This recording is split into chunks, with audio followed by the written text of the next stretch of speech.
with Blue and the Charmed Ones too on Charmed Chats. Hoodaloo! Hello! And welcome to Charmed Chats with Kendra And Kat. Today we are covering episode 320, Exit Strategy. This episode aired on May 3rd, 2001, one day shy of Star Wars Day, which I don't think most people celebrated back then. No, they did not. Hey, in case you're listening to this not on the day after May 3rd, May the 4th be with you. Yes, but beware for the revenge of the 5th. Yeah. All right, so we're just going to get right on into it. We start out on a shot of a spider in a web that did freak me out because I wasn't expecting it, but I got past it pretty quick. And then we see Prue walking down the stairs into Cole's mausoleum. She is wearing brown pants, a black jacket with white fur collar, and her hair is back in like a low ponytail. She walks through, calling out for Phoebe. And then comes around one of the beers and sees her, huddled over, like, head tucked against her knees, asleep in the crypt. Yep. Phoebe is in gray pants, a blue shirt, and a white jacket with blue and red trim pieces as decoration. It was kind of odd. They were, like, puffy. Yeah. It looked like someone took a jacket and put, like, puff paint on it. It was kind of funny. They were very poofy. Her hair is down and wavy. Prue wakes Phoebe up and tries to get her to leave, but Phoebe apparently has been waiting there for Cole, just like she has been for about the last week, we learn. Mm-hmm.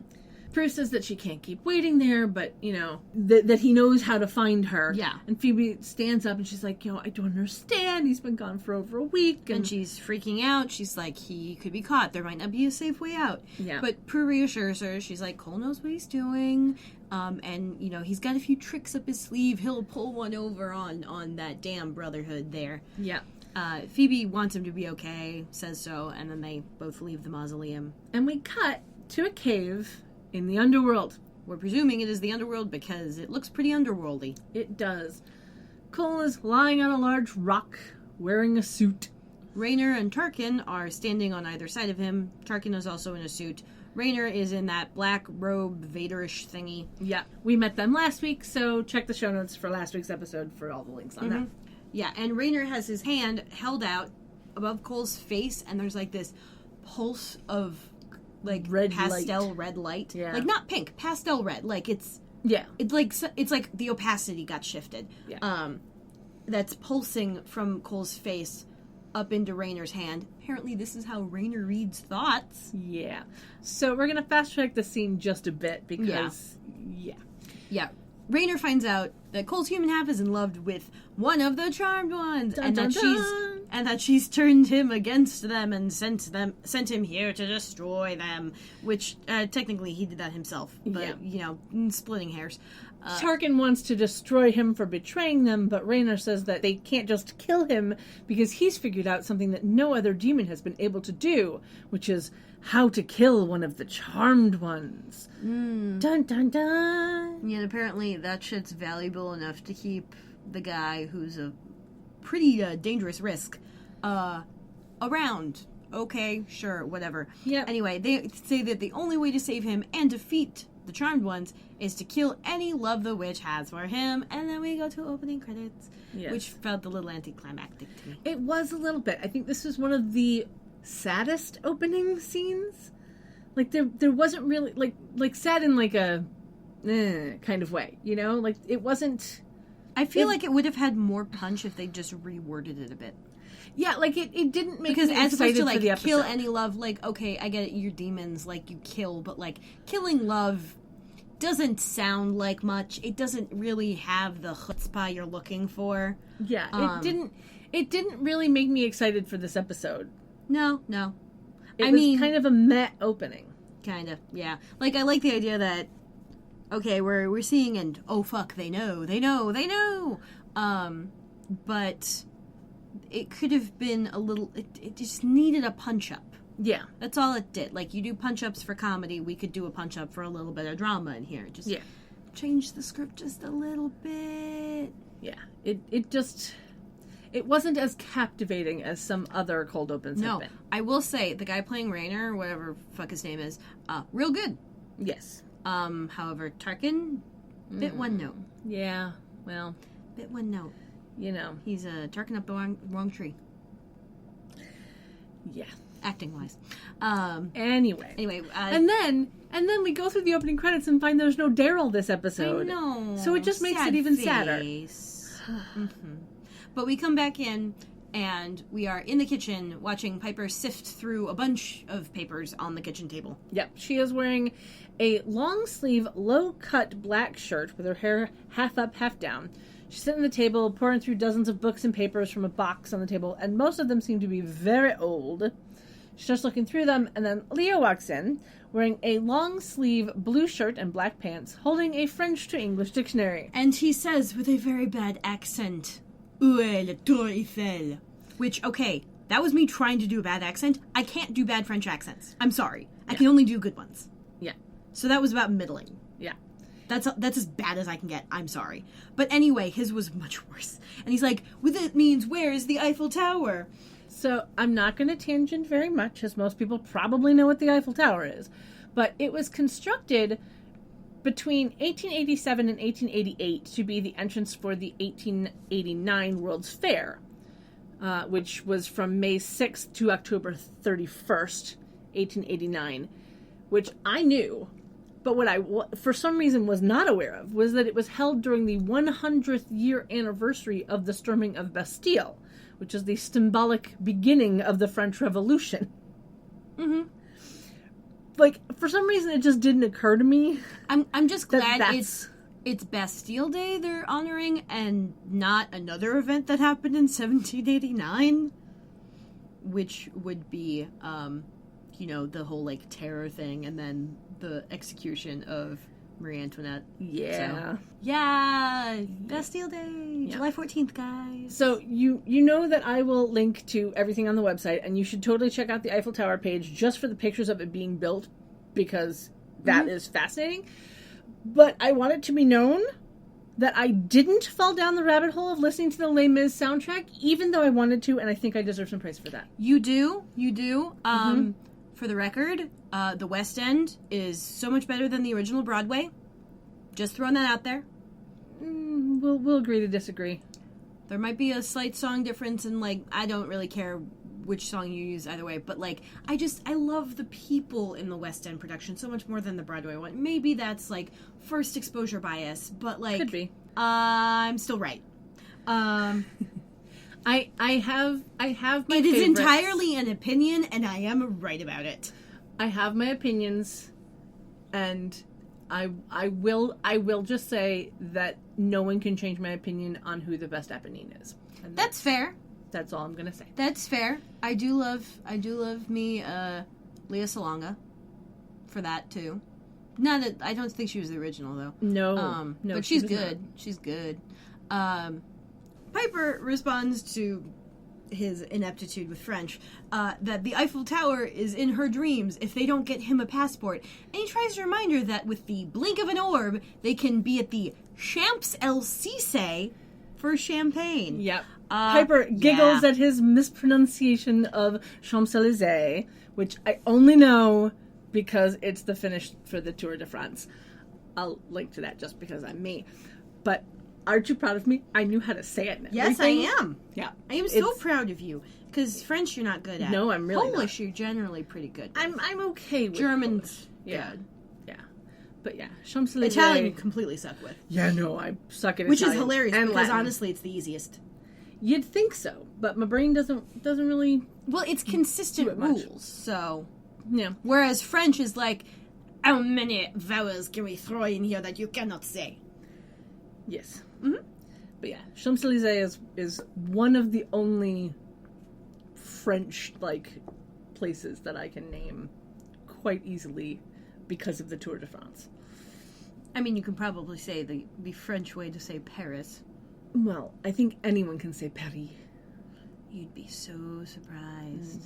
Anyway, She she says that as romantic as he makes it sound, she'd rather fly Air France than Air Leo, and try to be normal newlyweds. Now, Air France is, of course, a French airline. They've been around since 1933, and they started as a merger between 5 other airline companies. Link on the website, yada, Blah, yada, blah, blah. yada. Anyway, he tries to remind her that they're not normal newlyweds, but she says that a passport could change that, and then she triumphantly holds up a piece of paper, which is apparently Leo's birth certificate, Now- which you do need to get a passport. Yes, I'm not going to tangent on it, but I will link to the wiki for birth certificates because it's very interesting to see how different they are around the world. And how different they are across time. Yeah, it's quite fascinating. Yeah, Leo asks where she got that, and she's like, "You remember Dan? This is from that box he gave me when he was suspicious of you." Leo snatches the birth certificate off of Piper, saying that it's not going to work because he was born in 1924. Which would really only cause a problem when trying to take a photo, because they'd be like, "You're not 90. Yeah. What? You're not 70. You look good for your age. You're not 77. Like, Yeah. come on." Yeah. So Piper snatches it back, and she notes the color of the paper and the color of the ink, and then pulls out a bottle of whiteout Yeah. and a pen. I'm like, whiteout is not off-white. Take it from someone who tried to use it to repair the ceiling in her dorm room. That's apparently not white. Yeah, no. But fortunately, my cousin had the perfect off-white shade for that. Yeah. So that all worked out. A command hook got taken off too roughly. So. Yeah. Normally those aren't supposed to take the paint with them, but if it's a shit Well, I paint- wasn't doing the pull. It just Oh, came you off. just- Oh, all right, yeah. Yeah. Anyway, she does a little forgery, which she apparently learned in high school. Yeah. And changes the 2 in 1924 to a 7, realizes she just made Leo 27 and younger than her, and wonders if she should change another number. Because vanity, Which, apparently? wasn't Piper born in, like, 1972 or something? Yeah. Like, that's not much younger. It isn't. And there is no problem with men being younger than women There's not. when you're in a relationship. I'm just saying. It's the patriarchy. Ugh. I know plenty of men who are older than their female partners. Exactly. I don't know that many women who are older than their male partners. Hey, you know, I've been older than almost everyone I've ever dated, so See, now I know at least one person. there you go. Anyway, Leo says that what she's doing is illegal, and she says that marrying a dead guy is too. and she holds up his death certificate to prove her point, Yeah. and tells him not to get technical. And then Prue walks in. She is wearing a blue and white striped pajama pants that, like, you can barely see in this thing, and a scoop neck purple shirt with sleeves down to the elbows, no bra, nipples on display. Her hair is down, like down, like Yeah. Down. down. Down. She down, heads down, for down. the she heads for the coffee and asks what's up. Leo replies 3 to 5 years in jail if we're lucky. And Prue kind of gives him a confused look. I will, of course, link to the wiki, but apparently one of the sentences that can be given for forgery in the state of California is 3 to 5 years in jail. Mm-hmm. So there you go. That's Yeah. that joke. Piper blows it off and asks Prue if she was working late. Prue says, "No, I was up late looking for Phoebe." 3 guesses where. They're all like, "Mausoleum! Yay! Save your other 2 guesses for later." Yeah. It's apparently become her second home that week, because Cole hasn't taken 3 lousy seconds just to shimmer in and let all of them know that he's okay. Leo says that he might not be able to for fear of getting caught, and Piper says that he might have already gotten caught. Porque no los dos? Exactly. Anyway, we cut to that cave in the underworld. Raynor wakes up Cole, who sits up and asks what happened. Yeah. Raynor says that he accidentally tried to kill him because he didn't recognize his human form, and asks for forgiveness, which I thought was hilarious. A little bit. Tarkin says that he's lucky because not many are strong enough to survive an energy bolt. Oh, flattery. Mm-hmm. Look at you a lot of places, but not into Cole's pants. Yeah.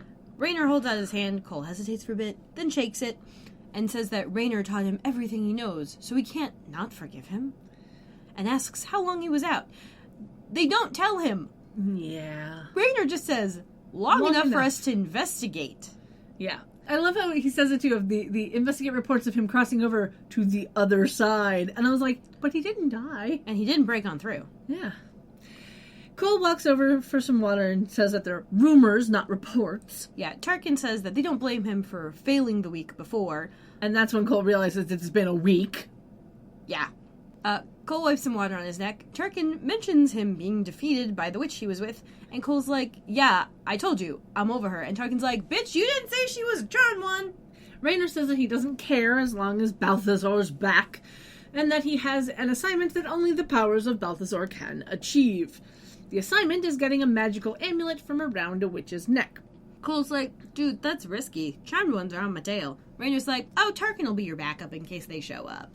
Cole asks, cool. Yeah, Cole asks where to get the amulet, and Raynor waves his hand in front of Cole's face, and I kind of had flashbacks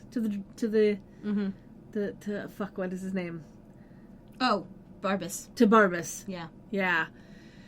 Cole says that it shouldn't take long, and then he shimmers out. And then Tarkin's like, you think he'll actually do it? And Raynor says that he will, but he'll tell his beloved witch about it first, and that will plant the first seed of suspicion in her heart. This It's dialogue. just, oh my god. It's like beyond melodramatic. It's melon, soap opera. It's melodramatic. It's soap opera. That's gonna make sense later. It's soap opera. Yeah. And that's just, ugh. Anyway. We go to an exterior shot of the manor. We get a glimpse of the tree, and it has green leaves, and the trellis on the front door has the white plants. I bring it up. Yep. Because it won't be the same later. Nope. Phoebe is in her room, sitting in front of the mirror, putting on her makeup. Her hair is pulled up with a claw clip, and she's wearing a button-down orange dress nightgown thing with, like, red, vaguely paisley detailing. It was an odd, like, pattern on it. Vaguely Paisley is my Joan Baez cover band. Vaguely Paisley is my Brad Paisley cover band. That seems a bit on the nose. A little bit. Yeah. But I kind of like it. I'm just happy I was able to come up with something for that game. I'm proud of you. I'm so proud. I'm so bad at the blank is the name of my blank cover band. Yeah. And I have so many friends who play that. I play it all the time. All the time. Anyway, Cole shimmers in behind her. She sees his reflection in the mirror and tells him to promise her that he'll still be there when she turns around. And then doesn't wait for an answer and turns around. Yeah, quickly turns around. She goes over to him. They kiss passionately. We're going to fast track this a bit because she doesn't like talking about these two. There's just no reason. There's a lot of, I miss you. And then Cole mentions he's got an assignment and won't tell her what it is. And then she immediately tries to get him to tell her. And then when he does, says not to do it. And I'm like, that's not how you do that. Yeah, he gets a bit pissy saying that he doesn't want to do it, but that he has to pretend to be evil to buy some time. And she's like, dude, if you turn into Balthazar, you will be evil. He questions why she thinks that he'll have to turn into Balthazar. And she apparently just automatically knows that, oh, you're going after an amulet. Duh, it protects you. Only the strongest can get through. Like, yeah. Okay, where'd you get that info, girl? She is assuming from all of the things that she has gone through before. And she's not wrong. Have they ever had to deal with an amulet in not this particular instance? But we have also seen that, remember, that sometimes they actually do things that we don't get to see, and then they just mention it later. That's true. So, that's very true. She wonders why they chose him. He says that, it might have been to set him up, and thinks that Raynor might be onto him. She asks who Raynor is, and he's like, he's the head of the Brotherhood and my old mentor, and has the ability to read minds. Oh shit. Yeah. Phoebe says that she and Prue will come to watch us back, and Cole's like, no, Raynor will be expecting that in order to get to you, so I have to do it alone. He pulls up. There's a really cute moment right here. They're sitting on the bed, and he's like hugging her and pulling her up, and then they both make these adorable, like, kissy duck faces at each other. Yeah, it's like cutesy faces. Uh-huh. And he's like, trust me? Like, trust me? Oh, it's one of those where, like, are you gonna trust me? It's adorable. It was adorable. In that, like, sickly sweet, it's gonna give me a toothache kind of way. It felt like improv. Yeah, like it did. I don't know if it was, but it felt like they did something funny, and the director's like, we're keeping that. That wasn't in the script, but I like it. Yeah, it didn't because it's seem not like forced. Their entire relationship is all melodrama. There's not really this cutesy element. That's a Piper Leo thing. So like these two doing that, I'm like, this is different. This is very different. Yeah. I like it. Anyway, he asks her to concentrate on finishing the potion, which is the power stripping potion that they mentioned last episode, because then if it works, Balthazar will disappear and Rainer won't be able to track him, and then they can be together. They kiss again, and Cole shimmers out in the middle, which makes Phoebe getting spy. hot. Yeah. Yeah. We cut downstairs, or we cut to the stairs, I guess, as Phoebe runs down them. Yelling for Prue in a frankly annoying way. And Prue runs in from the kitchen to meet her in the dining room. Prue asks what's wrong. Phoebe's like, oh, Cole's in trouble. I need your help. And Prue's like, yes, let's go. Yeah, Prue gives her help Prue is definitely instantly. ride or die. Yeah. It was a little odd that Prue's like, all right, let's do this. Like, instantaneously giving help. But yeah, Phoebe says, we need to scry for a witch. And they run back up the stairs.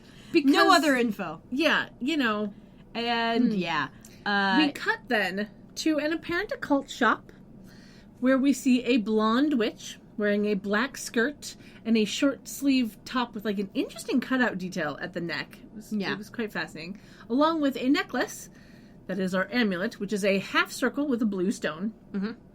And I don't think we learned her name until the very end of the episode, but I'm going to tell you about her now since there's not a whole lot to tell. The character's name is Leeza. It's Leeza. Oh, I assume they were just pronouncing Lisa a certain way. No, apparently... You're tearing me apart, Lisa. No. It's Laza with a Z. Wait, no. Leeza with two E's. No. According to IMDb, it is Leeza. The actress is Amy Moon, and she only has 14 acting credits between 1996 and 2004. She really leaves an impression. Yeah. So anyway, we're gonna fast track this shit. Cole shimmers in. She asks who he is and how he got there. He tells her that he won't hurt her. She just gives him the amulet, and she's like, "No, I'm sworn to protect it." He says he's been ordered to steal it. She backs away. He tells her not to fight him, and then reaches out for the amulet. And a blue light, like shield shoots thing, out. shoots out. It looks like a water effect, like that movie Abyss. I have not seen that. Okay. Well, there's a bit right at the end where there's like a face that goes through the water, and it's doing that. Or better yet, Stargate. It looks like the Stargate effect on the gate. Interesting. On the Stargate, Yeah. as it happens. But yeah, it turns into a shield, and he can't get at. He gets blown back and crashes through some furniture. We're not going to count that because it's not in the manor. That's right. And Yeah, then he breaks some boxes and a table, and I just saw that and I went, well, that's going to cost a pretty penny. Yeah. Anyway, gets back up. She says he can't take it. He changes turns into into Balthazar. Balthazar. He's like, maybe I can. He walks over to her, the bright blue light shields her again, and he reaches through the shield and takes the amulet from around her neck, and it comes off way too fucking easily. Yep. Like it wasn't actually held together by anything other than a wish and a prayer and maybe some spit. There is no reason it should have come off her neck that easily. Maybe a lone hair. Yeah, like... Which is, as I recall, advice about how to know if someone's opened up, something you've locked is put a hair in there and it gets disturbed and... Yep. Yep. Anyway, the shield disappears. He grabs her by the neck, then realizes what he's doing and lets go and orders her to tell no one, including her white lighter, about the amulet, and then shimmers out. We cut over to Piper and Leo, who are waiting in line at the quote-unquote passport agency. Yeah, guys, that's not... that's not a thing. No. You go to the post office. Yeah. You just go to fucking post office. Yeah. I don't know of any passport agencies.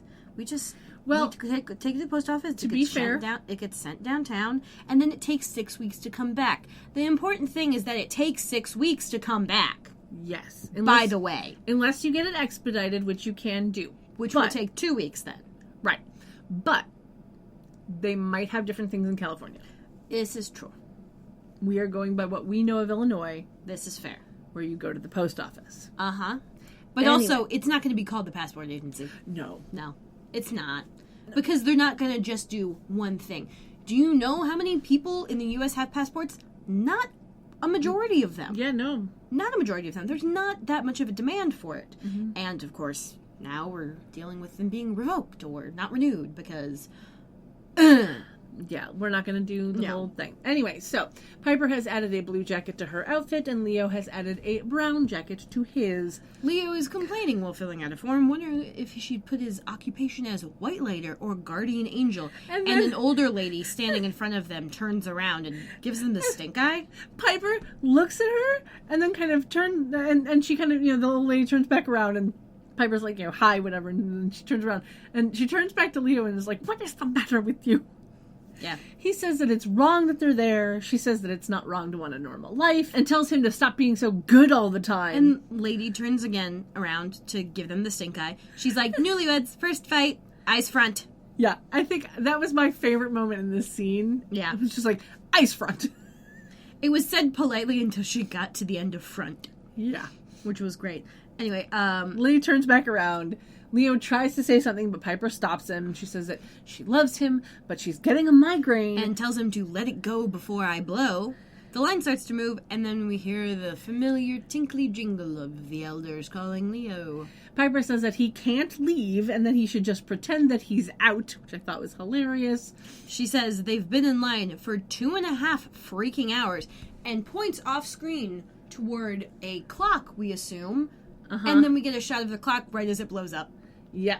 Everyone in the line ducks except for Piper and Leo, and this finally shows us that she is wearing a skirt that is striped in shades of blue, green, and brown, and I really liked that skirt. Super cute. Mm-hmm. But the best part in this entire scene, in this moment, is Piper just kind of looks around and goes, uh-oh. Which is like the most lovely understatement. It really was. It was great. We cut over back to the occult shop, where Raynor shimmers on in. He looks looks around around. and sees the witch hiding in a corner under a window.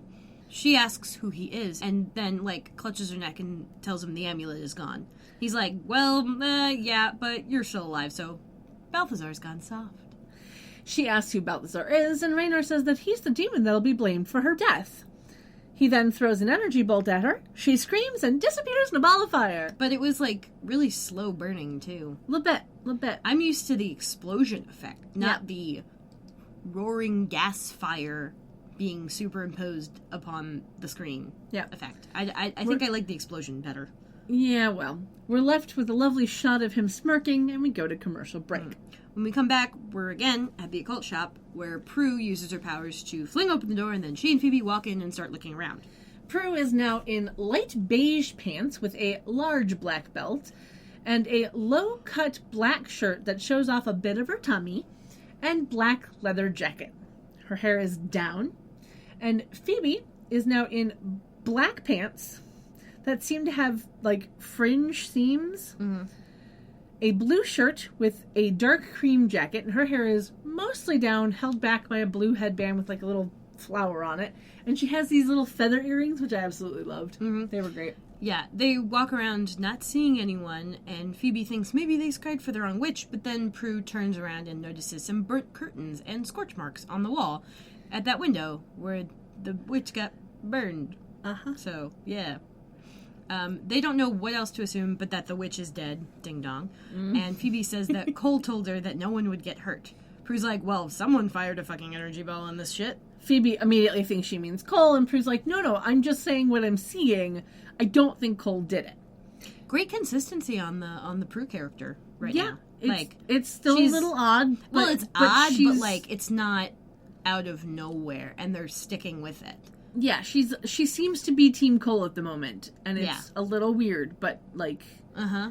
she's being happy about it for her sister, and it makes me happy to And see honestly, Team Cole is so much better than either Team Jacob or Team Edward. it. Yeah. I'm just gonna I'm let- Team Truck that almost hit Bella.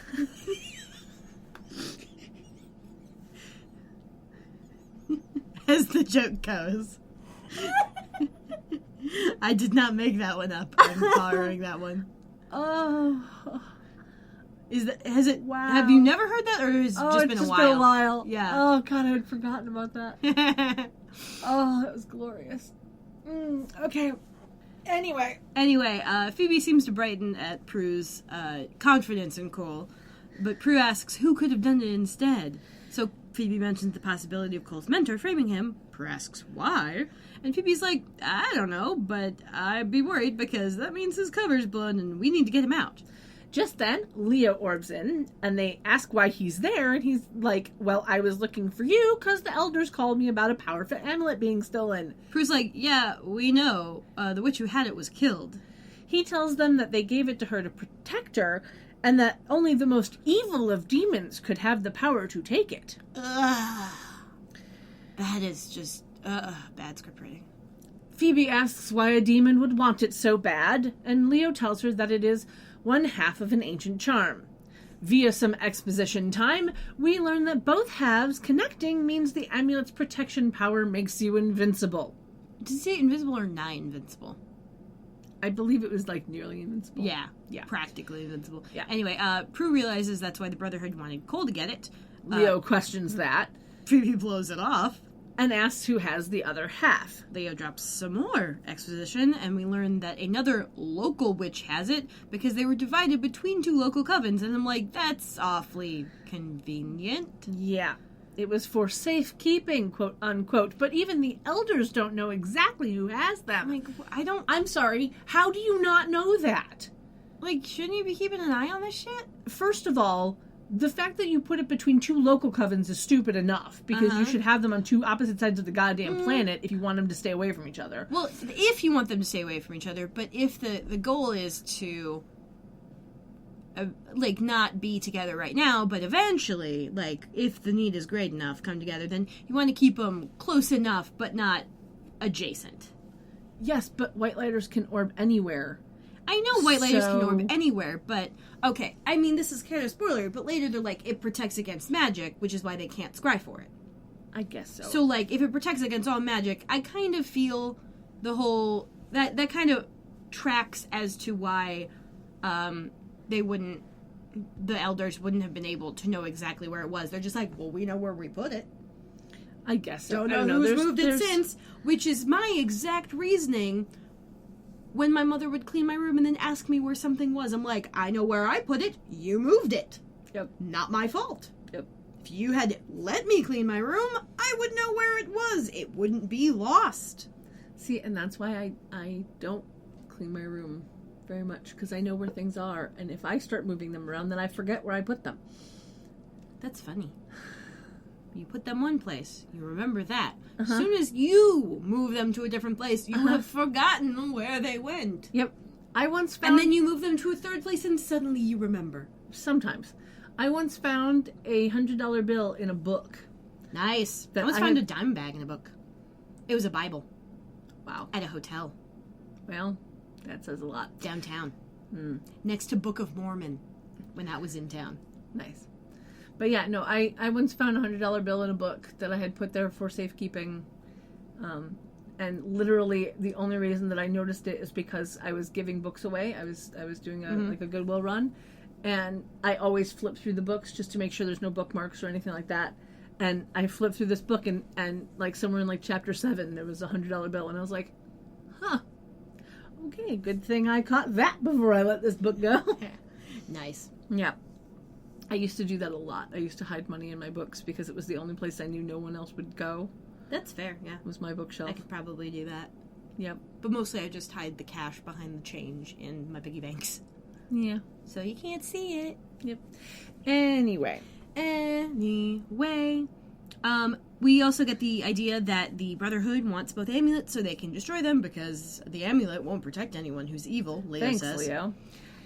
Prue says that they need to find the other witch first. Phoebe tells her to go with Piper to find it so that she can keep working on the potion for Cole. And then Prue finally asks where Piper is. Leo haltingly says that she's at the manor recovering from a little problem they had at the passport office. Prue asks what the problem is, and Leo says that Piper sort of blew some of it up. Yep. The looks on Prue and Phoebe's faces were absolutely fucking perfect in that so final perfect. shot. So perfect. Just utter confusion. It was great. And then there was a car horn sound effect for some reason. Yeah, just to pull a button on that scene. So we're switching back between melodrama and camp, and I'm just like, this is a little much, guys. Yeah. It was a lovely little button, car horn in the background, all right, sure. Yeah. Anyway, cut back to the Cave of the Underworld, and we see lots of candles lit on a rock, and I legit just looked at that and went, there's not even a breeze. You'd think there'd be a breeze. Anyway, bit of fast-tracking once again. Cole and Tarkin are waiting there. Cole is holding the amulet and pacing. Tarkin asks if he's nervous. Cole says he's impatient, and then says that there's something he's not being told. Tarkin says something in the same vein, and then Raynor shimmers in. He walks over to Cole, asks for the amulet, Cole hands it to him, and then asks how Cole killed the witch. Cole says he didn't kill the witch because he didn't want to alert the Charmed Ones, and Raynor's like, well, I would, and did, and says that he shouldn't have to clean up after him again. Cole says he shouldn't have killed her, and Raynor's like, well, yeah, because you should have. Cole says he was only told to get the amulet, and Raynor's all like, some things go without saying, and I wanted to punch him. Tarkin asks if he should get the second one. Raynor's like, no, I want Balthazar to do it. And Cole's like the strength's not back. Let Tarkin do it, because my Yeah. strength isn't back yet. I almost didn't get the first one. Raynor's like, no, I know that you can do it. Tells him to find the witch, waves his hand in front of Cole's face, and tells him to show no mercy. So Cole shimmers out, and Tarkin asks if Raynor thinks he'll actually do it. Raynor then has a line that reminded me of something Piper said in the last episode. Raynor says, if we keep putting the bottle in front of him, sooner or later he's gonna take a drink, which is reminiscent of Piper's saying that sending Cole undercover was like sending an alcoholic to a kegger. Yeah, whoever wrote that line, great job. Yeah. Whoever's writing half of the other lines, Not so much. not so much. But I think it's very interesting that twice they have equated being evil to being an alcoholic. Just saying. Short-term gain, long-term loss. Yeah, I get that. Yeah. Tarkin wonders what happens if he doesn't, quote-unquote, take a drink. Raynor's like, I have insurance. And then a glowy jawbreaker appears in Raynor's hand. Yeah, this bright light, like, appears in his hand. It leaves behind this white glowing ball. It's not a jawbreaker. It looks like a bath bomb. It does look like a bath bomb. It is a glowing bath bomb. Yeah, because whatever mold they're using, there's a clear hemisphere delineation. Yeah. Like, it looks like a fucking glowing, translucent bath bomb. Anyway. We cut inside the manor as Prue, Phoebe, and Leo walk inside. Prue takes off her jacket, and we can see that her shirt has short sleeves, and it's actually really, really cute. Yeah. Prue says she'll start scrying, but Leo says, oh, it won't work because the amulet wards off all magic, which, again, this is why the elders can't fucking find it. And Phoebe realizes that's why they couldn't find the first witch, in time, because they only found her once the amulet had been stolen. Prue starts to wonder what happens if they don't find the second witch, and then they hear a loud ka-thunk, bang, some hybrid noise of that sort, coming from the kitchen. We cut to the kitchen, and we have my favorite scene of the entire episode. The best. Piper is there, slightly wet, with red bits all over her. Everyone else walks on in. Prue sees Piper, looks up at the ceiling, asks if it was a demon, and Piper says, it was watermelon. Phoebe grabs a tea towel to protect her hair, puts it over her head, and a little bit of watermelon falls out of it, which was the funniest, and asks why she vanquished watermelon. And Holly is doing the best fucking voice right here. This entire goddamn scene. She's like, I wasn't trying to vanquish it. I was trying to freeze it. I threw it up in the air, but it exploded. And they all keep looking up at the ceiling as though there's actually a ceiling. And you can see Shannon trying very, very hard not to laugh in the background, and it is glorious. Yes, it's awesome. Anyway, she, in describing what happened when she tried to freeze it, she's facing, like, the window above the sink, and she blows up a potted plant that's right there, and then panics, turns around, and very narrowly misses blowing up Leo to blow up the glass in the cabinet behind him.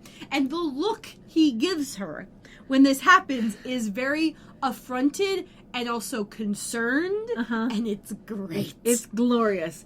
And he says that this was the little problem that he mentioned. And then Phoebe tells Piper to put her hands slowly down and no one gets hurt, so Piper does. Leo starts to walk over to comfort her, but Piper stops him because she doesn't want to accidentally hurt him. Prue then has the bright idea of attempting to dampen Piper's powers by putting mismatched oven mitts on Piper's hands. Now, one has what looked to be like peppers and the logo for Tabasco sauce. I'm not going to tangent, but I'll link to their wiki just because I'm weird. And the other has what is like a 3D Italian chef on it. It's like someone took a doll and stitched it onto an oven mitt. I would prefer dinosaur personally, but I kind of like that idea. Anyway, Prue tells her to try the teapot.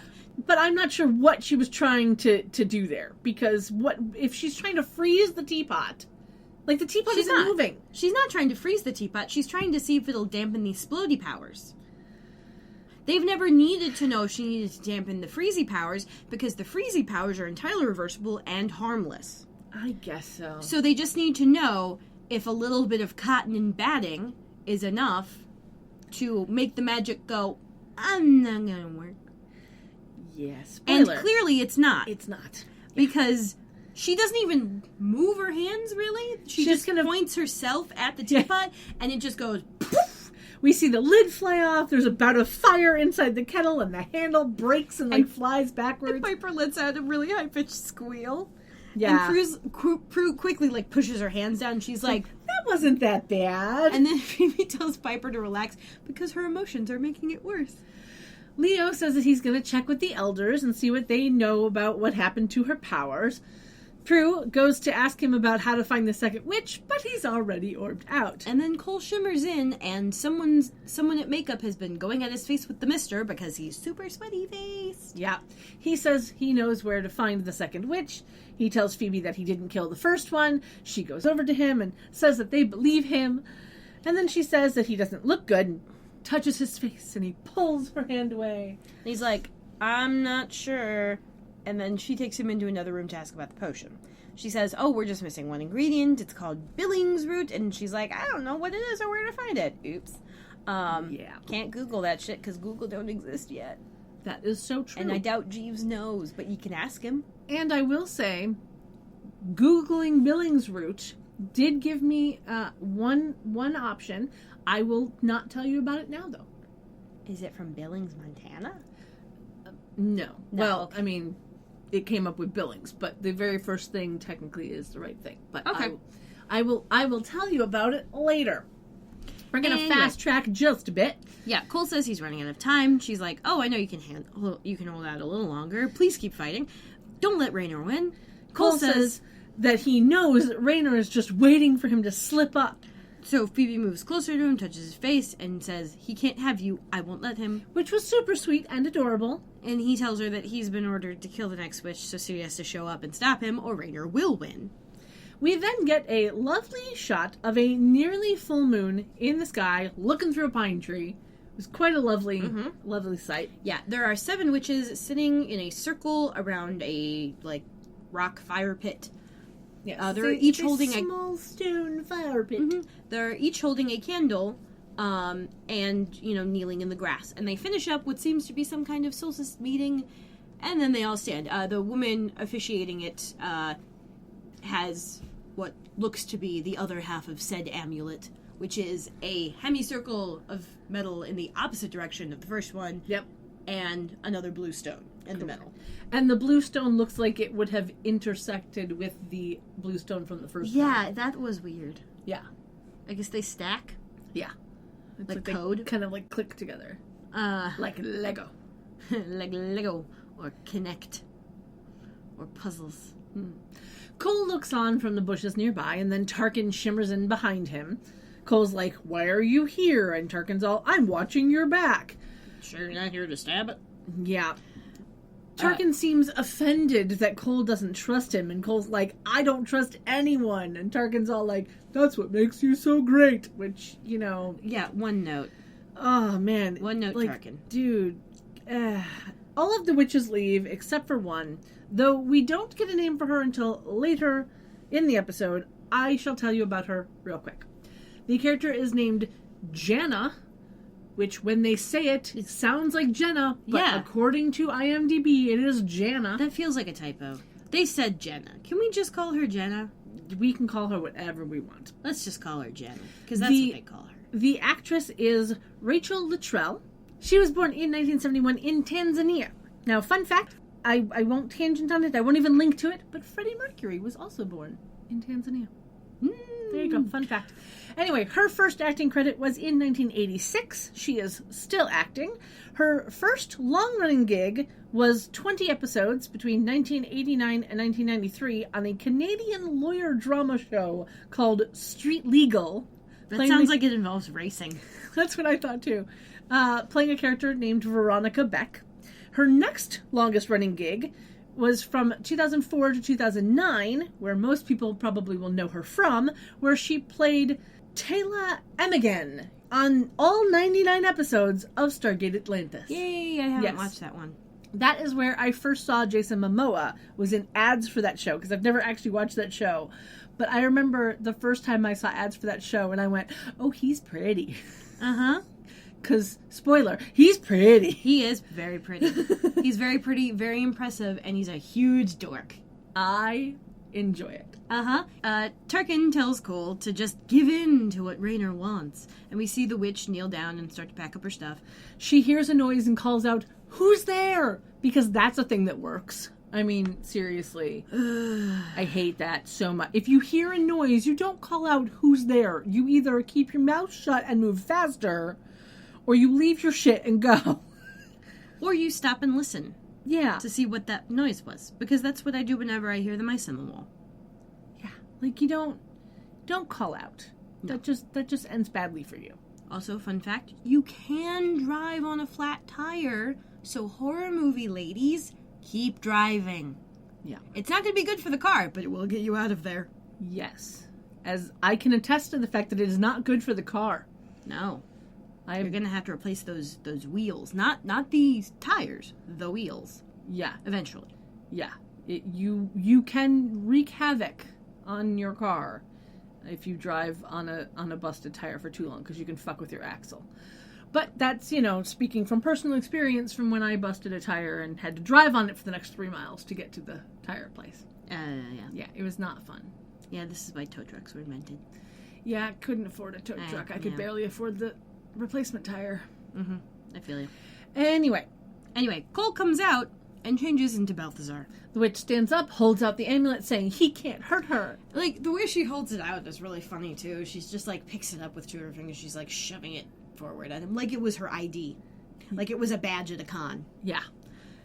Balthazar walks toward the witch, and the protective shield from the amulet surrounds her. He reaches through the shield, and then the girls arrive! Prue tells Piper to freeze him, but Piper's worried she might accidentally blow him up, so Prue uses her power to fling him backward.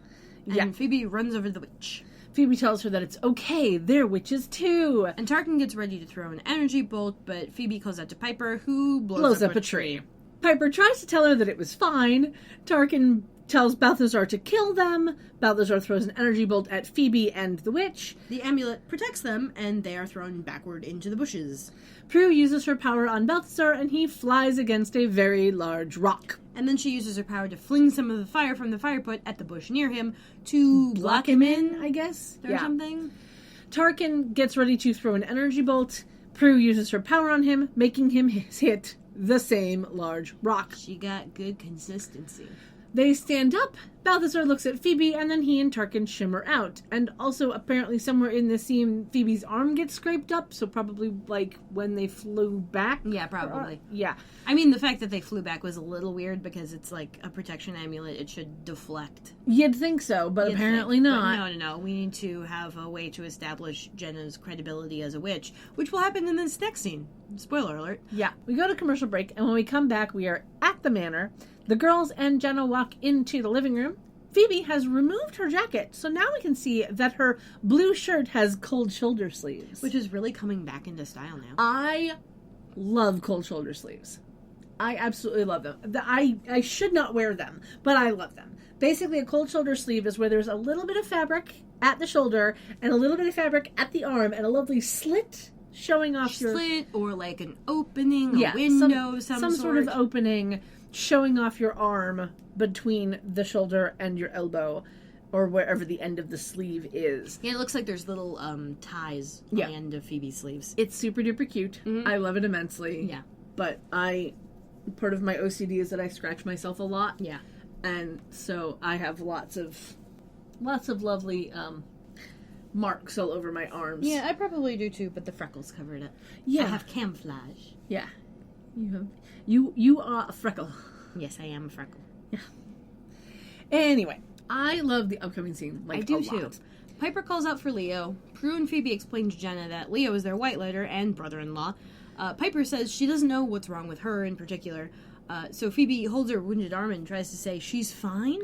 Piper says that Cole tried to kill her, And then Prue and Piper tried to explain to Jenna that Cole is the demon and also Phoebe's boyfriend. Yeah. Phoebe says that they have very complicated And lives. she says it in that adorable, like, quasi-deadpan. Yeah. Jenna says that she is thrilled to meet the Charmed Ones, and Prue welcomes her to their lives of near-death experiences. Jenna says that they've saved her and the amulet, and that's enough. And then she looks at Phoebe's arm and says, the wound isn't deep, a salve will cleanse and erase the pain. Now, for anyone who doesn't know, the word salve, which is S-A-L-V-E, Yeah. and sometimes is pronounced with the L, sometimes is not, depending on who you are. It's just a medical ointment used to soothe the surface of the body and can sometimes be used to draw out like a small splinter if you're using a drawing salve. I'm not going to link to the wiki because I just told you everything you need to know. Yeah, VapoRub is a salve. Yeah. Yeah. Yeah. It's a stinky salve. Yes. Anyway, Jenna asks, as she bows, to be allowed entrance to their herb cupboard. Which could totally be a euphemism. It totally could. I got confused because I'm like, wait, how would that be a euphemism? And I'm like, oh, herb, because you don't shave. Yeah, herb cupboard. Yeah. It's a thing. Although I guess the implication is that within your cupboard you keep the herbs. And I'm just like, that's kind of where that breaks down. Well, euphemisms were never meant to be exact. Anyway. Herb garden works better as that euphemism, personally. Maybe. Anyway, Piper looks confused, and Prue's like, she means the kitchen. Piper points toward the kitchen, tells Jenna to follow her, and Phoebe reminds Piper to keep her hands down. So Piper and Jenna go into the kitchen, and then Prue sits down on the couch with Phoebe. Phoebe says that she knows Cole wouldn't try to kill her because he knew the amulet would protect her, and reminds her that he could have fired at her and Piper, but didn't. Yeah. Prue questions her belief just a little, and Phoebe's like, I saw pain, not evil, in his eyes. I'm like, bitch, it was dark. There was barely any firelight. Yeah. Prue says they need to figure out how to finish the power stripping potion, and they head to the kitchen. They walk into the kitchen, and Piper is getting stuff out of a cabinet while Jenna is mixing some random ingredients in a bowl. Piper says that she's whipping it up like it's Toll House cookies, which is a reference to the chocolate chip cookies that were invented circa 1936 and made famous circa 1938 by Ruth Graves Wakefield. She and her husband owned the Toll House Inn, which was a tourist lodge in Whitman, Massachusetts. She used an ice pick to chop up a Nestle semi-sweet chocolate bar and put it into brown sugar cookie dough, and the rest is history. It is often incorrectly reported that the cookie was an accident and that she expected the chocolate chunks to melt while making the cookies. But in reality, she said that she deliberately invented the cookie. Yeah, because no one who works with cookies would expect the cookie to spontaneously mix itself while it's baking. Exactly. In an interview in the 1970s, she told reporters that they had been serving a thin butterscotch nut cookie with ice cream, and everyone seemed to love it, but she wanted to give them something different. She apparently came up with the idea for the Toll House cookie, for the chocolate chip cookie, on her way back from a trip to Egypt. Now, this is the best part about Toll House cookies and why they got to be so famous. During World War II, U.S. soldiers from Massachusetts who were stationed overseas would share the cookies that were sent to them in care packages. And the soldiers that weren't from Massachusetts started writing home to their families and asking for the Toll House cookies to be sent. So families from all over the world started writing to Wakefield at the Toll House Inn and asking for the recipe. Since this led to sales of Nestle semi-sweet chocolate bars rising, Andrew Nestle made a business arrangement with Ruth Wakefield. I think it worked out better for them than it did for her. It's always how it goes. Yep, she gave them the right to use her recipe and the Toll House name for $1 and a lifetime supply of Nestle chocolate. That's bull. Yeah. That's when Nestle began marketing chocolate chips to be used especially for cookies, and they put the recipe for the Toll House cookies on the back of the package. And they still do that to this day because that was part of the deal. Mm-hmm. Anyway, I will link to her wiki on the website as well as the wikis for the Toll House Inn and Nestle because it's interesting, and I think more people should learn about it. Mm-hmm. Yeah, every time I hear Toll House, I think of that one episode of Friends where, like, Phoebe's grandma has died or whatever, and she's trying to recreate her famous, like, cookie recipe, and she just has, like, the one bag of cookies left, and Monica, who's a chef, is, like, trying to recreate them, but she can't fucking figure out how to do it. And right at the end, Phoebe's like, yes, it's her famous Toulouse cookie recipe. And Monica stops and thinks, picks up a bag of Nestle chips, and shows her the recipe on the back. And she's like, is this the recipe? And Phoebe's like, yeah, that's it. Where'd you get that? Uh-huh. It was the Toll House recipe. Yep. Gotta love it. Uh-huh. See, I have my quote-unquote famous cookies, which are my apple cider cookies. Which maybe if I actually have room in my kitchen, I'll bake them for you someday. They are... Well, we have room in my kitchen. Yeah, that is true. I could just come over here and bake them. Yeah, bring all the ingredients. Yeah. Anyway, but yeah, my apple cider cookies are not meant to be eaten alone. They're absolutely meant to be eaten with apple cider, because they are a little bit dry. But yeah, I have my two quote unquote most famous recipes are my pumpkin bread, which is more like a cake in a loaf pan, because it is quite moist and delicious, and my apple cider cookies, which is basically just sugar cookies with apple cider drink mixed Yeah, in. my quote-unquote signature recipes are all savory. I've got my mashed potatoes, and I've got my coleslaw. Yeah, and you have your popcorn. Oh, yes, I have my popcorn, too. Yeah. See, I'm not a cooker. I'm a baker. No, you're a water flame. That too. Yes. Yeah. Anyway, Piper wonders if Janet can fix her next, and But Prue says she doesn't need fixing, and Piper's like, well, yeah, but if it's taking the elders this fucking long to get Leo back to me to say what's wrong, I definitely need fixing. And then Jenna picks up on a wood spoon this, like, gray-white paste. yeah, And spreads it on Phoebe's arm, and Phoebe's like, wow, it doesn't hurt at all anymore. And then she asks how she is at making potions. Prue tells her that they need to detox a demon, and Phoebe's like, yeah, we need something called Billings root. And Jenna's like, oh yeah, you've got that, like, right over here. And she walks over to a cabinet, pulls out a glass jar that doesn't really look like it has anything in it. Yeah. And Phoebe's like, honey, No, that's ginger. Jenna tells her that the old covens used to call it Billings root. Now, here's the fun fact. When I looked up Billings root earlier, the first thing that Google gave me was the wiki for ginger. Now, I don't know if that's because of this show or whatnot, but the wiki for ginger doesn't actually have the words Billings root anywhere in it. That's weird. Yeah, I'll link to it because I'm me, but I did a search, Control F find, and could not find the words Billings root anywhere on the wiki for ginger. That's weird. So, yeah. One of those things lost to time. Yeah. And lack of internet access. Yeah. Anyway. Phoebe hugs Jenna, says she's healed her twice, and we see the white paste has now disappeared. Yeah, the white paste is no longer on her arm, so it soaked in real quick, I guess. It just is gone now. Like, completely and utterly gone. Yeah. Yeah. Weird. She asks Piper to help Janet with the potion, but not to point at anything, and then she walks over and takes the keys off the hook. Prue asks where she's going, and she says, I have to go get Cole. I'm sure he'll be at the mausoleum. Prue's all, what if you're wrong? And Piper says that he'll be back with his buddy to get the amulet if they're wrong. Yeah. Phoebe's like, I'm not wrong. Cole's the victim. I'm gonna go save him. And then she leaves, and we end with Jenna and her sisters looking concerned and unsure. And I'm thinking, gee, that shirt Jenna's wearing looks real familiar. Does Piper own that in the blue? I don't know. I don't know either, and I'm not going to go look. Nope.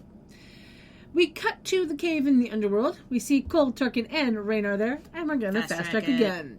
Raynar wonders why Cole failed when it was just one witch, and Cole's like, dude, the charmed ones were there, like I told you. And Tarkin's like, we could have taken them. Goes all, we would have died. And then the amulet protected them. Raynar says that's why he wanted the amulet, and wonders what happened to Balthazar that he was stopped by a little witch's magic. Cole decides to drop pretenses and stop playing games, telling Raynor that loving Phoebe is the best thing that's ever happened to him. Raynor wonders why he's willing to give up everything for a witch. And Cole's like, I'm not going to kill for you anymore. And Raynor shows Cole that he has his father's soul by bringing back our lovely glowy bath bomb. Cole goes for Raynor, but Tarkin holds him back with a knife up to his neck. Cole asks if Raynor got the soul from the Source. Raynor says that the Source promises to free the soul once Cole fulfills his end of the bargain. Raynor says that all he has to do is kill the witch, then come back and finish his obligations, and then he and his father's soul will both be free. No, they won't. Cole shimmers out, and Raynor says that he just needs to spill some innocent blood, and then he'll be back with them. We cut to the mausoleum. Phoebe is pacing up and down the room. She's added a lovely sweater to her outfit. It has a pattern of stripes and circles, and has gray sleeves with a single button at the neck and a very large collar, so much so that for a moment I thought it was a hoodie. Yeah.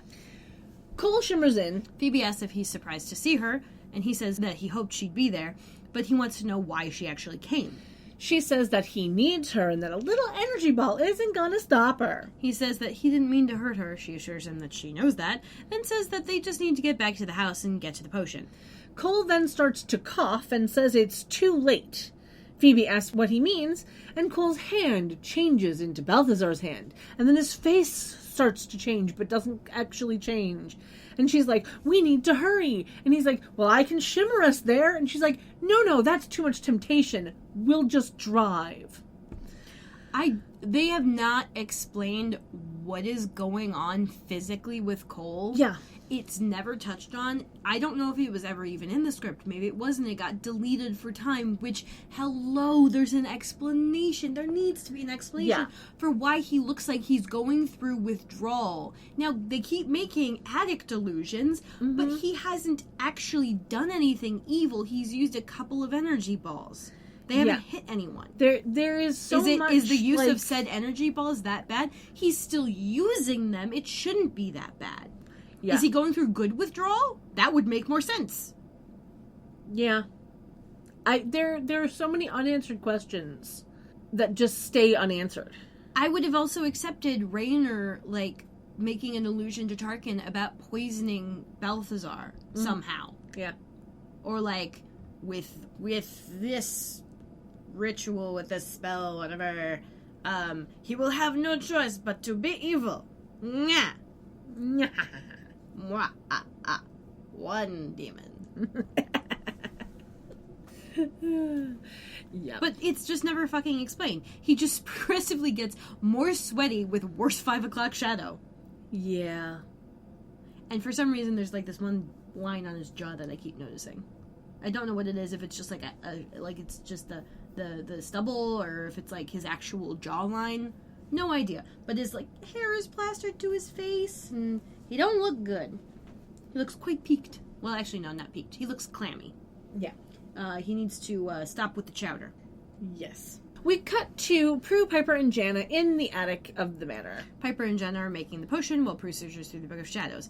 Jenna reads the instructions, and Piper pours some bottled water into a mason jar.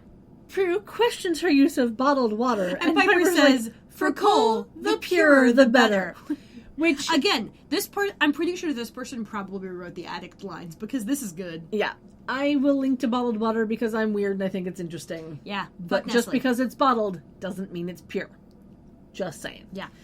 Distilled water might be what you want. Yeah. Piper screws the lid on. Prue reaches for it, but Piper's like, "No, I got this," and asks Prue to time her. So Prue reaches for the jar again, but Piper's like, "No, I got it." And it looked much more like a Shannon Holly moment than a Prue Piper one, and it was super adorable. But yeah, Prue, with one hand, grabs Piper's wrist to, time her heartbeat, because you're supposed to shake it for 200 heartbeats, and then with the other one is, looking at her watch. Yeah. And so Piper starts to shake it. And then says that Leo should have been back, and thinks that the elders are punishing her, and her powers are screwed forever. Yeah. Jenna says that they're fulfilling a great prophecy. Why would they be punishing you? And Piper replies, forgery, wanting to have a normal life, getting pissed off. And then mentions that by next week, she'll be walking around like Carrie at the prom. Carrie is a novel by American author Stephen King that was released in 1974. I'm not going to tangent, but I will link to the wiki for the original book, the wiki, and the IMDb pages for the 1976 movie starring Sissy Spacek, as well as the 2002 TV movie starring Angela Bettis, the 2013 movie starring Chloe Grace Moretz. Oh, is that long ago? Yep. And the wiki for the musical. That was one from 1988, which had a revival off Broadway in 2012. I remember that. Yeah. Yeah. Oh, and I'll also link to The Rage Carrie 2, which was the sequel to the 1976 movie, and it came out in 1999, starring Emily Bergel, just because I've actually seen the original Carrie and The Rage Carrie 2. I did not enjoy them, but I have seen them. I have not seen any of them. It's one of those things where it's an experience to watch it. Mm-hmm. Like The Room? I still haven't seen that. Oh, that's an experience. Yeah. But, like... It's even better when you do the Rocky Horror rules, wherein there's replies to everything they say. Interesting. And you have to, like, take a shot whenever you see the photo of the spoon. All right, I'm sure someone will understand that. The thing about the original Carrie, the 1976 movie, is watching it now, while it's dated, because 70s, it still holds up. Yeah. Because the book was very good. Mm-hmm. And it's following the book not too horribly. The Rage Carrie 2... Did not. There was no book, I imagine. Yeah, no, it is a sequel. They're just trying to capitalize. Yeah. Because capitalism. Yes. It is a sequel where it is not about Carrie. In fact, Carrie is not in the movie at all. And the only character that links The Rage Carrie 2 to the original Carrie is a school counselor who was played by the same person. Okay. Playing the same character as she. So it's a generational sequel? Yeah. Yeah. It is like 20 years later, and here's another girl with the same powers that Carrie has, and this school counselor remembers being in school with Carrie and what happened there, and she's trying very hard to not let this girl deal with what happened to Carrie. It does not end well for her. No, I imagine not. Because horror movies never end well for the people who are trying to do good stuff. Yeah. Yeah. So, there's that. Yeah. Anyway. So, to come off of this tangent, and full circle, when Piper mentions Carrie, she starts shaking the jar more vigorously, and we're both worried it's gonna go splody. Yeah. So Jenna decides that it's been shaken enough and takes it from her. It's been shook enough. Yeah. It was not shook for 200 heartbeats. No. Nowhere near. No. Leo orbs in behind Jana. Piper immediately yells at him, asking where he's been, and Prue reminds her to breathe. So Prue introduces Jenna and Leo, and they shake hands, and then Piper asks why her powers are being wonky. And Leo goes into exposition mode and says that her powers are advancing, because apparently freezing works by slowing down molecules, and now she's able to speed them up, i.e., splody. Yeah. Piper wonders why they couldn't have picked a better time, and Prue tells her not to look a gift power in the mouth, which is a play on don't look a gift horse in the mouth. Of course you had attention on this. Of course. I had to look it up. I've always wondered where this phrase came from, and now I know. Now you have an excuse to go look it. Exactly. The phrase dates back to John Haywood in 1546. The original phrase is, no man ought to look a given horse in the mouth. Now, apparently, horses' teeth grow over time, so checking the length of the teeth is a way to gauge how old the horse actually is. However, after being gifted a horse, it is a sign of mistrust towards the giver to check the teeth and find out if the horse is as old as they say it is. I will link to the Wiktionary for the phrase, as well as the wiki for John Hayward, because it's interesting. Yeah. Anyway, Prue says that they may need her new kick-ass powers sooner than they think, and walks back over to the Book of Shadows. Piper asks why, and Prue then gets to do some exposition. She says that when the two amulets are joined together, only a spell can activate their power, Piper and Leo walk over and she shows them the spell in the Book of Shadows. Ah, la convenience. Uh-huh. Yeah, Prue says that if the Brotherhood wants to use the amulet, they'll have to come back for the spell. Jenna says that she was told Evil couldn't use the amulets. Prue says that they may have found a way, and then Phoebe and Cole walk in. Cole sits in a chair, and he's looking even sweatier, which means whoever has the mister is just on the other side of that attic door. Yeah. And Prue tells him he looks like hell. He replies, "You have no idea," and I laughed for a solid 30 seconds. Yep.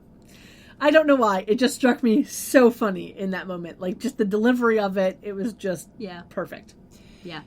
Phoebe asks if the potion is done. Jenna just says it has to cool and turn blood red.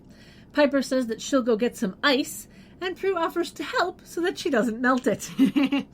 Prue and Piper walk out of the attic and go down the stairs. Prue tells Piper to look on the bright side because apparently she's been bitching about wanting a new power for a while. Piper replies, "Be careful what you bitch for," and that sent me into another 30 seconds of laughter. Yeah, and then Tarkin shimmers in across from the stairs, and Piper uses her power and cracks the pot of a ficus in half. And like the ficus falls over and a bunch of dirt spills out. Yeah. But literally, it's just cracked in half. Yeah. Tarkin throws an energy ball at them. Prue deflects it with her power, and then she goes over and kicks him in the stomach, and then his head, and then his stomach again. And he flies against a wall, breaking a table. Bringing our FAQ up to 18 for the season, and 44 for the series, so far. Yeah. She tells Piper to try again, and Piper uses her power, but it fires into the cabinet that Prue's standing next to and then falls over on top of Prue and knocks her cold. Yeah, it makes a hole in said cabinet, which brings our FAQ up to 19 for the season and 45 for the series. Yeah. So far. Tarkin gets up, Piper calls out for Phoebe, hits Tarkin over the head with a lovely vase, and then calls out for Phoebe again, and we see Phoebe standing at the top of the stairs. Piper tells her to watch out as Tarkin throws an energy ball at her. Phoebe jumps over the railing, lands on a table that's never been there before, and breaks it, bringing What's our funny, FAQ. It's super funny because there's not enough room. Like, they have that table in the middle of like the weird sitting area by the stairs. They have the little settee that's up against the stairs. There's no room to have a coffee for a table there, right and yet it's there. Yeah. And what's extra funny is that in order to jump over the railing, she has to boost herself up. Well, yeah, this would have made better sense visually if the energy ball had, like, passed under her legs as she was jumping them up. But no, it went over her legs as she was jumping them up to jump over the railing, which is like, dude, Tarkin's got shit aim. Yeah, it was very weird. But that brings our FAQ up to 20 for the season, 46 for the series. Hey, we're on episode 20. So far. So that's, on average, 1 per episode. Yes. Never mind that we had 3 in this one so far. Piper then starts repeating, oh please, uses her power, and Tarkin explodes. And it's a very interesting sort of explosion where he looks like a balloon that's been ripped apart and then a bunch of flies come out. Or like dust bunnies. Yeah. Like little black, they're not orbs like Leo has orbs, they're just particles. Yeah.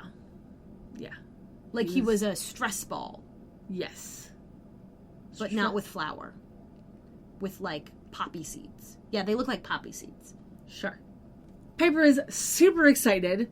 Phoebe gets up, and she's like, I did it! Well, I meant to freeze him. But it worked! Yeah. And then she asks if Phoebe is okay. Phoebe says she is thanks to Piper, and Piper very adorably replies that she doesn't think Prue is going to be quite as grateful.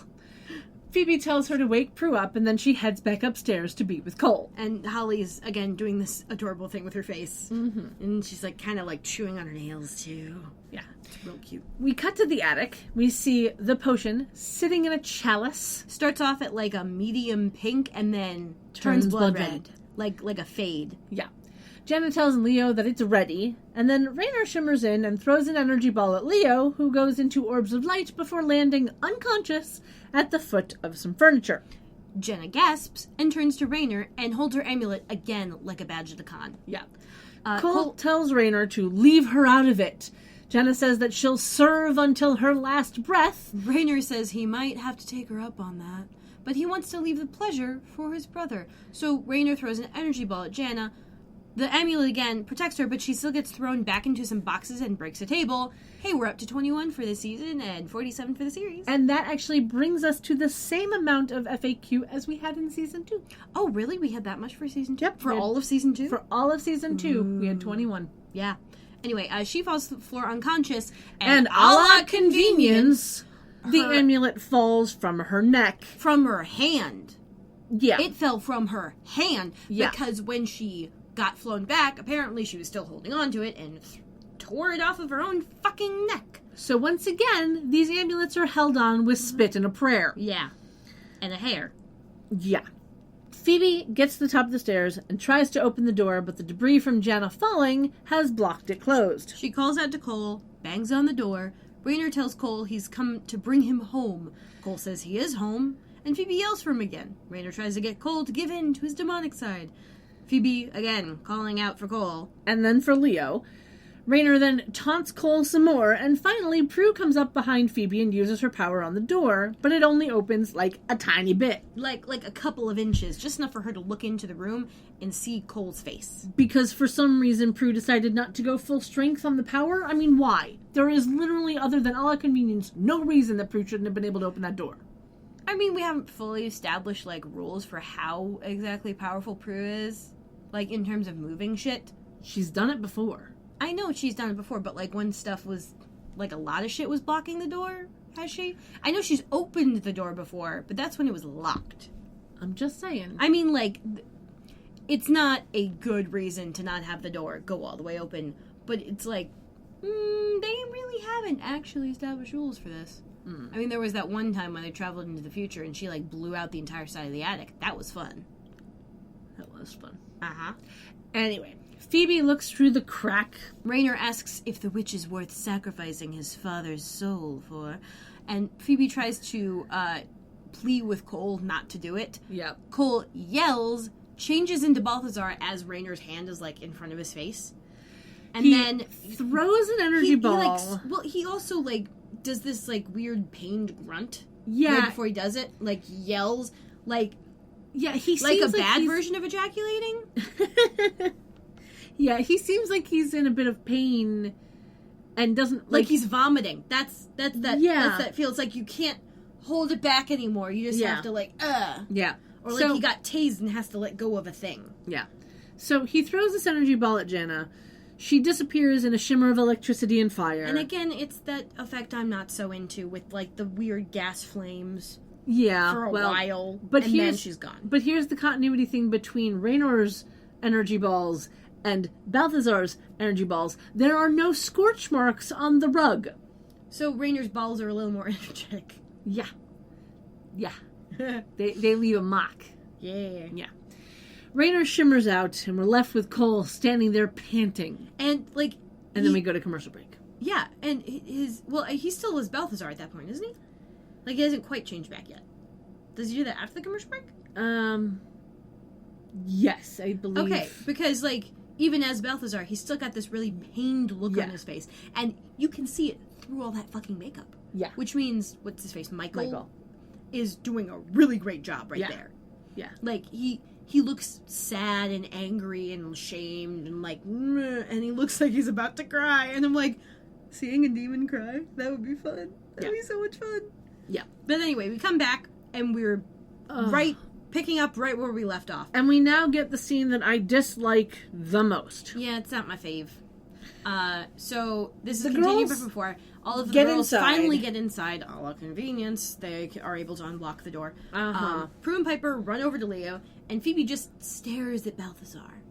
Piper asks what he did to Leo, then Balthazar changes back into Cole with another scream, like it is painful to do it. Mm-hmm.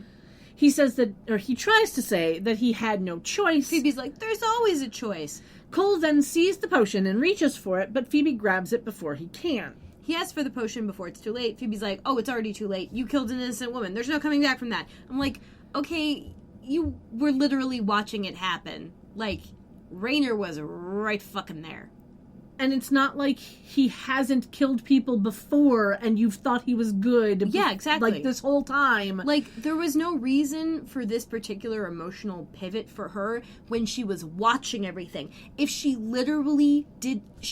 we could hear, from the perspective of being on the other side of the door, Raynor taunting him. Mm-hmm. We have seen Cole progressively look more and more like a meth addict across the episode. Mm-hmm. Clearly, something is happening physically with him that is difficult for him to deal with. Mm-hmm. So, like, connecting all of these dots, you'd think, okay, Raynor is forcing him to do something he doesn't want to do. I don't understand how you can jump the shark, I guess, from believing that he wouldn't do a thing unless he was forced, to seeing him being forced and then going, oh no, he's done a bad thing. Like, yeah.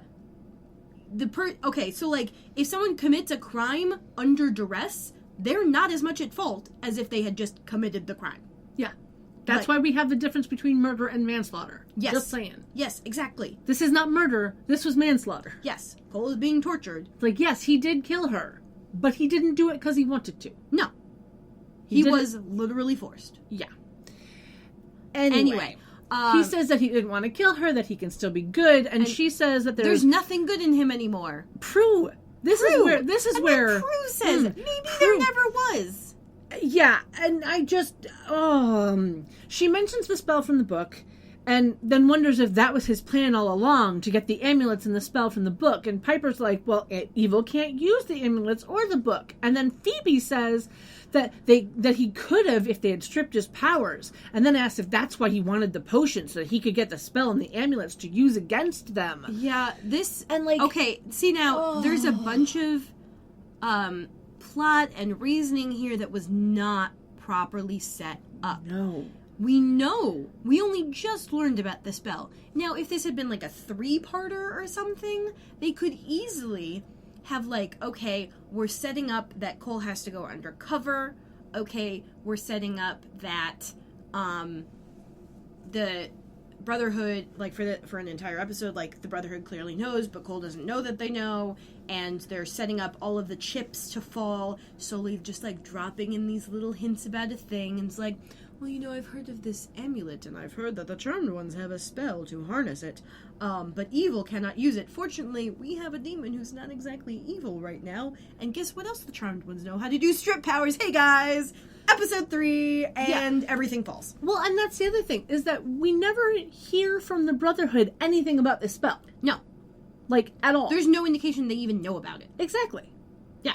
So there's granted, they clearly know about the amulet and that there's 2 parts, but there's no indication to say that they know how to activate it. For one thing, they can't use it. Right. So why would they be looking for a way to use it when they know they already can't? Like, there's a lot of logical problems in this. Just a bit. Just a bit. Anyway,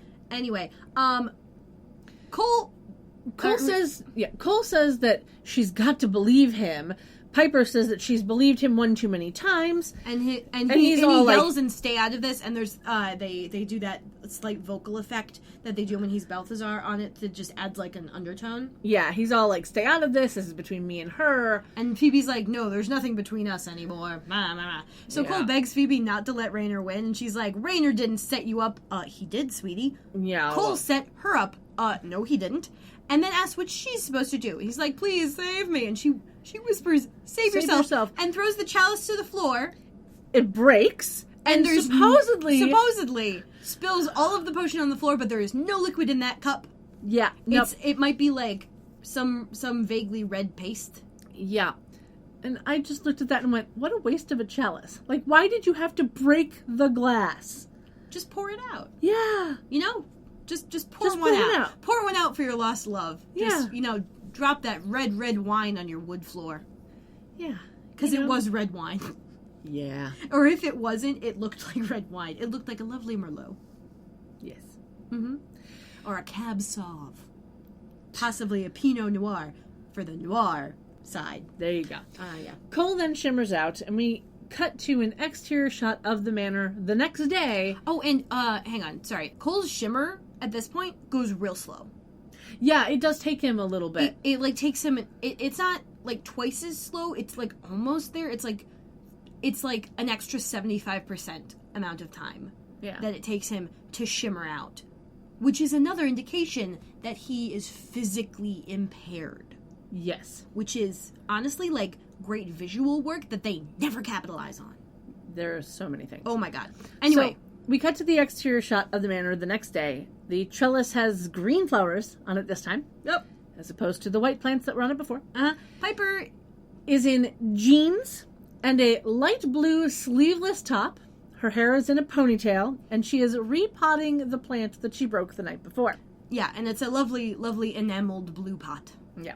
Or glazed, I should say. Prue walks in wearing a black cami shirt and a white skirt with vaguely Native American patterning on the bottom of it. Very Prue. Very Prue.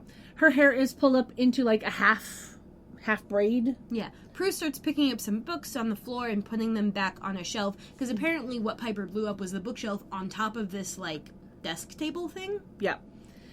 Still counts, because it's part of the furniture. But, Yes. like, the entire furniture wasn't destroyed.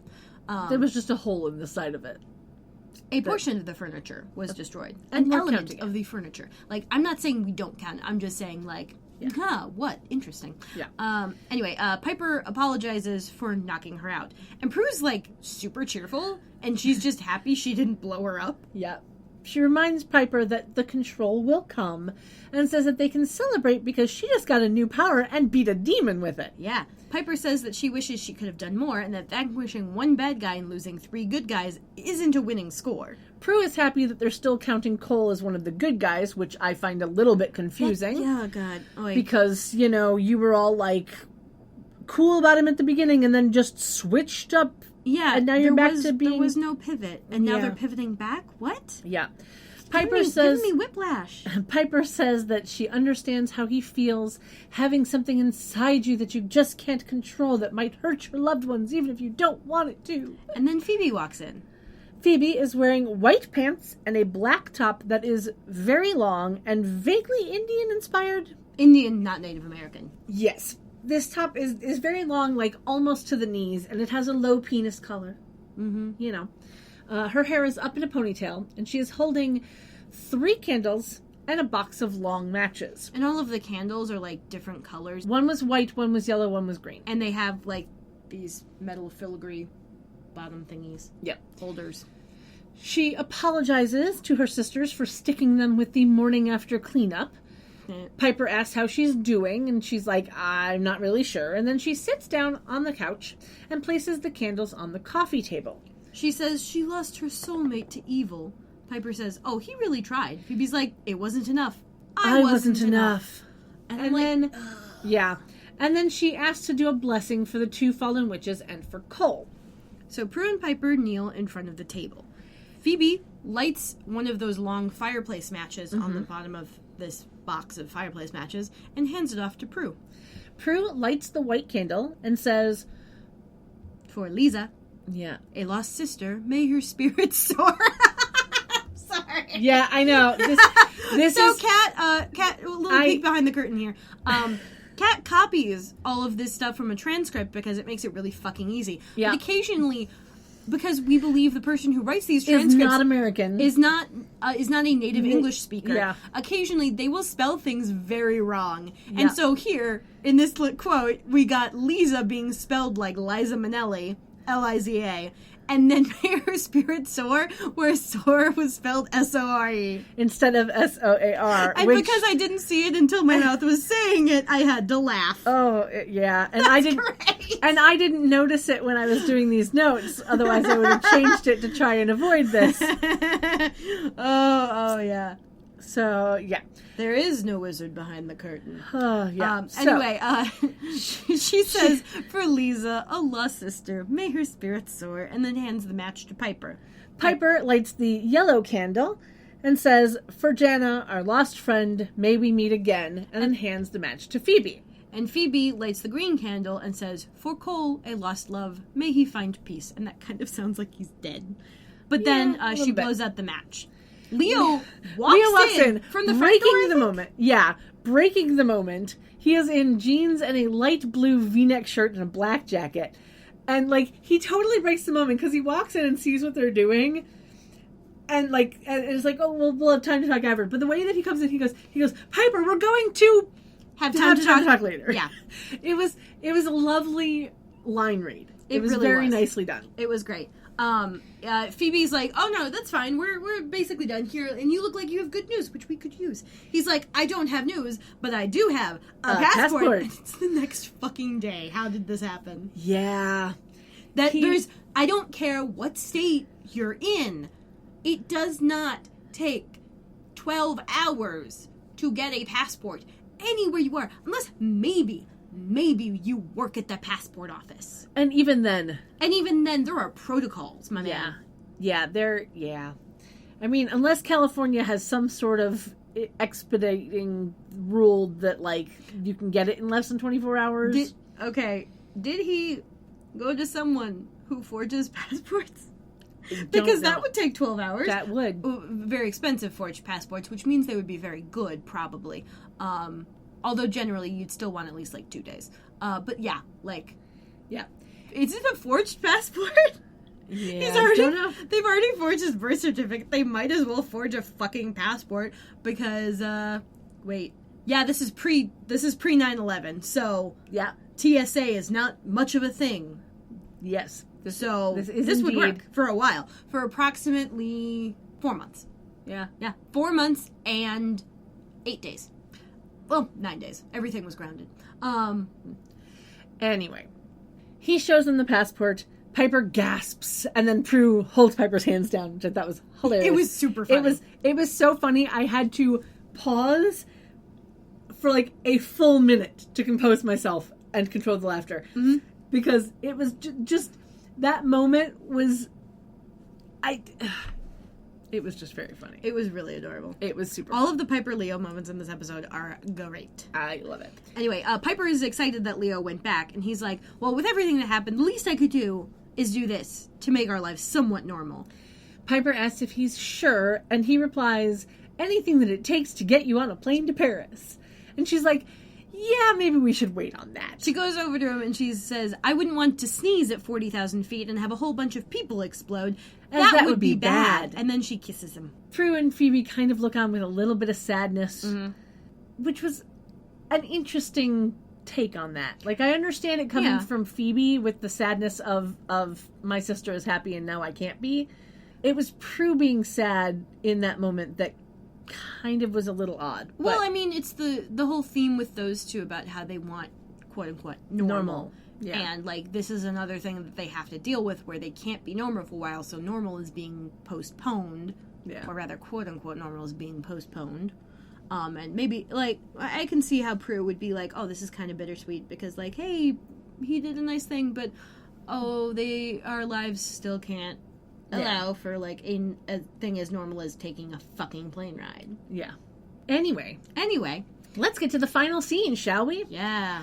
We cut to that cave in the underworld. Cole shimmers in. Raynor comes out from behind a rock, saying he's been waiting. It's the rock with all the candles on it. Yeah.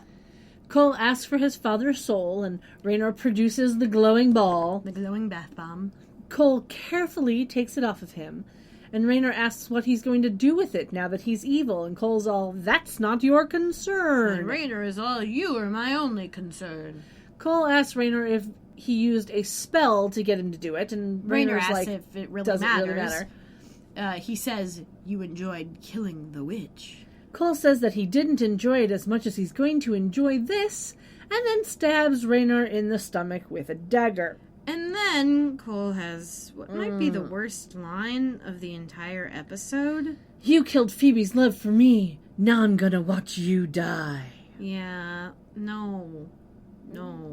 It's just so pedantic. It's so pedantic, and it's exactly like the bit at the beginning. Like, if you just reworded it, I don't know how, maybe, like, something about consequences? Yeah. Like, I'm not a TV writer, but, like, I don't know. There's a better way to make this work where it's not so goddamn melodramatic.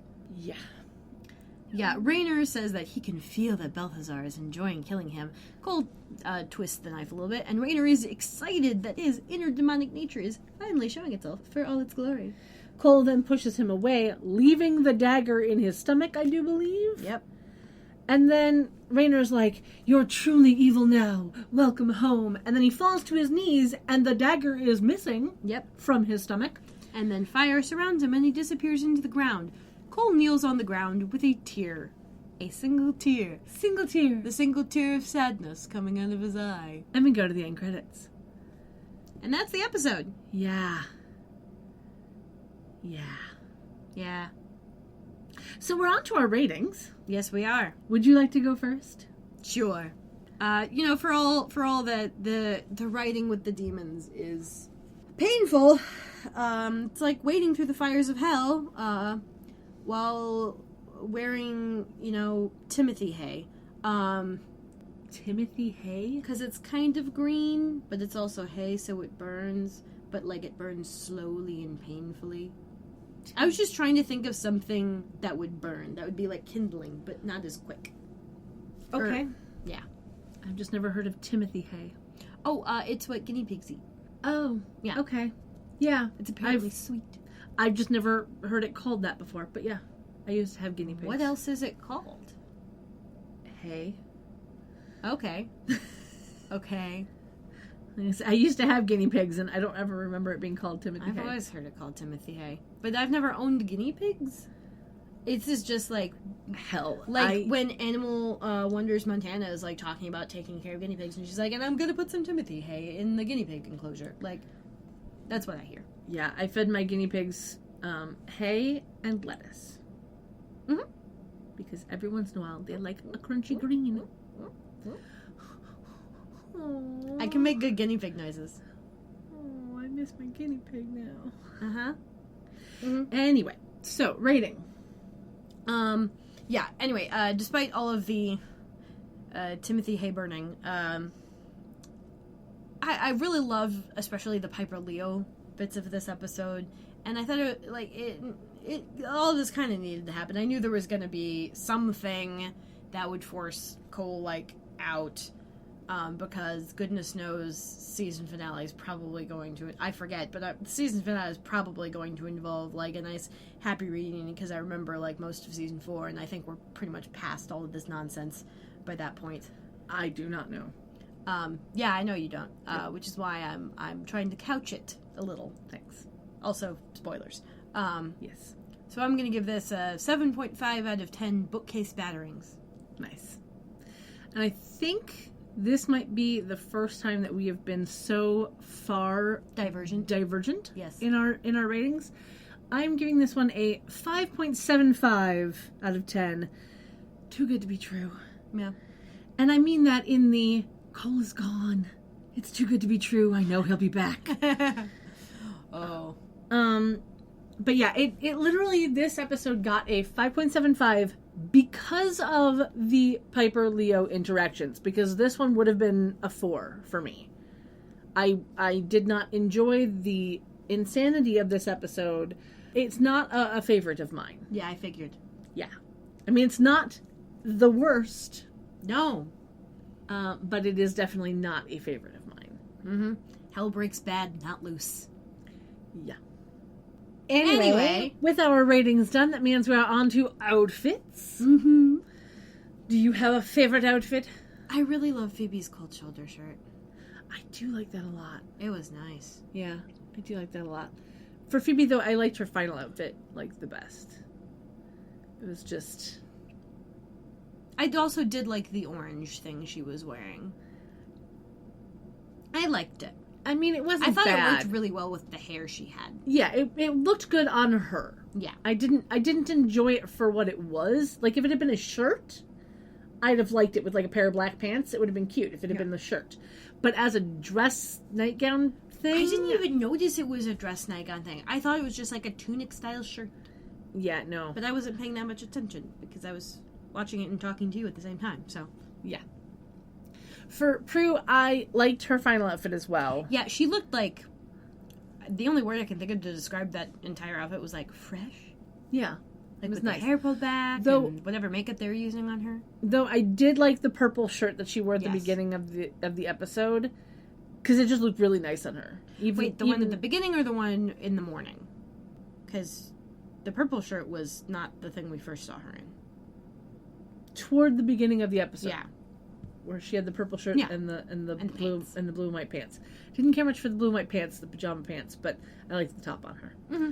And then for Piper, I really liked the passport agency outfit. like it was the black shirt and the blue jacket and the striped skirt. It was very classic, very Piper, and I enjoyed it immensely. Indeed. But so that means we're done. Yes. We're done with this episode. So we're on to social media. As always, you can find all of the episodes along with show notes over on charmchats.com. You can email us any questions, comments, or queries to charmchats@gmail.com. You can find us on Twitter and Tumblr at charmchatspod. You can find us on Facebook and Instagram at Charmed Chats. And you can always go over to our Redbubble and get some merch. That is redbubble.com/people/waterflame. Or head over to patreon.com/charmchats and send us a couple bucks monthly. Yeah. If you would like to help us out in that way. And any Patreon level will get you access to our Discord server where we try to, pop in and chat occasionally. Yeah. It's been a bit quiet lately, but, we're coming up to season 4. Yep. Something tells me we're going to start chatting a little bit more. A little bit. Just a little bit. Uh-huh. Speaking of Patreon, we have a new patron. At the $5 tier, we have Amanda. And so now we shall shout your name into the ether. Amanda!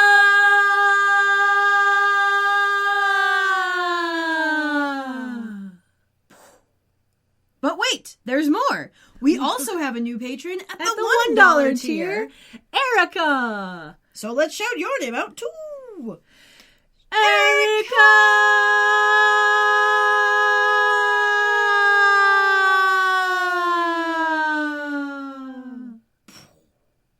I like how we harmonized there.